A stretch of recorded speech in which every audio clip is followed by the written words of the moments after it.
This is Optimal Living Daily episode 2591, Parenting.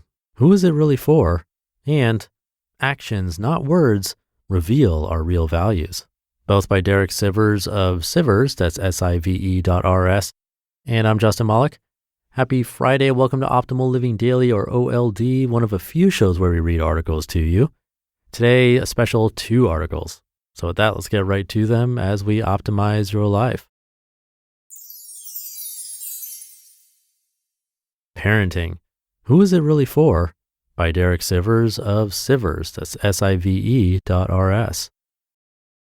Since my son was born 5 years ago, I've spent at least 30 hours a week with him, just one-on-one, giving him my full attention. But I've never written about parenting before because it's a touchy subject, too easily misunderstood. So why am I writing about it today? Because I realized that the parenting things I do for him are also for myself. And that's an idea worth sharing.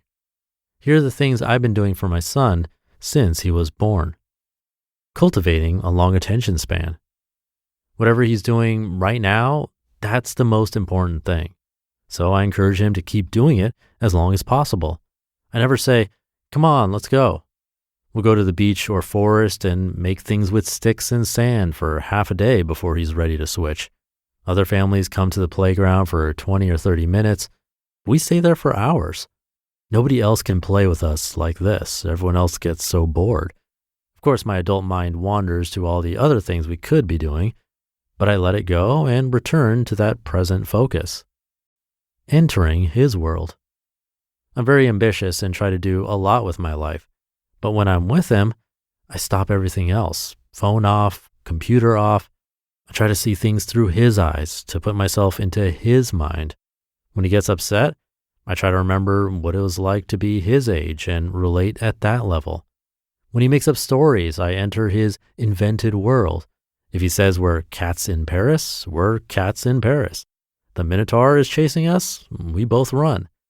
Of course, I'm tempted to check my phone. Most of us have that addiction now. But I ask myself, what's more important? And leave it off. Broadening his inputs. I want him to have a wide range of inputs into his senses. We go play in as many different forests, beaches, mountains, and towns as possible, touching and smelling everything we can. I play very diverse music in the background. When we play at home, he's listening to Persian traditional, Indian classical, 60s jazz, glitch, Bartok, Stevie Wonder from 72 to 76, lots of Bach, Bulgarian choir, or whatever. We've had season tickets to the New Zealand Symphony Orchestra since he was 3 and never miss a concert. I took him to the opera Carmen, and he was riveted from start to finish. We get a few new books from the library every week and read together for an hour every night. We watch a huge variety of movies, but always from start to finish without interruption, so he gets the full story arc. For the big Disney blockbusters, we watch the Portuguese or Chinese translations. And now, my point. The reason I'm finally writing about this is because I realize that I'm doing all these things for myself as much as for him. By cultivating his long attention span, I'm cultivating my own. By entering his world, I'm letting go of my own, like meditation. By broadening his inputs, I'm broadening my own. I thought I was being selfless, but actually, like most things we consider selfless, they benefit me as much as him. Actions, not words, reveal our real values, by Derek Sivers of Sivers, that's Sive.rs. I told my old coach that I really wanted to start my new company. He said, "No, you don't." I said, "Yes, I do. This is really important to me." He said, "No, it's not. Saying it doesn't make it true." I said, "You can't ignore what I'm saying. I know myself well. I'm telling you what's important to me." He said, "Yes, I can't ignore what you're saying and just look at your actions. Our actions always reveal our real values." I thought about that, but it sounded wrong to me. What about people who want to learn languages or create businesses but haven't started yet? What about people who want to quit smoking or quit their jobs but haven't been able to yet? He said, if they really wanted to do it, they would have done it. You've been talking about this new company idea since 2008, but never launched it. Looking at your actions and knowing you, I'd say that you don't really want to start another company. You actually prefer the simple life you have now, focused on learning, writing, and playing with your kid. No matter what you say, your actions reveal the truth. Wow. Yep, he was right. I had been fooling myself for years, telling myself I wanted to do this, but my actions proved otherwise.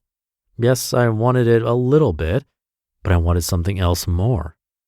Now, I've been sharing this thought with friends who talk about wanting something but aren't making it happen. Each time, they have the same reaction I did. No matter what you tell the world or tell yourself, your actions reveal your real values. Your actions show you what you actually want. There are two smart reactions to this. Stop lying to yourself and admit your real priorities, or start doing what you say you want to do and see if it's really true. You just listened to the posts titled Parenting, Who Is It Really For? And Actions, Not Words, Reveal Our Real Values, both by Derek Sivers of Sivers, that's Sive.rs. And thank you to Derek.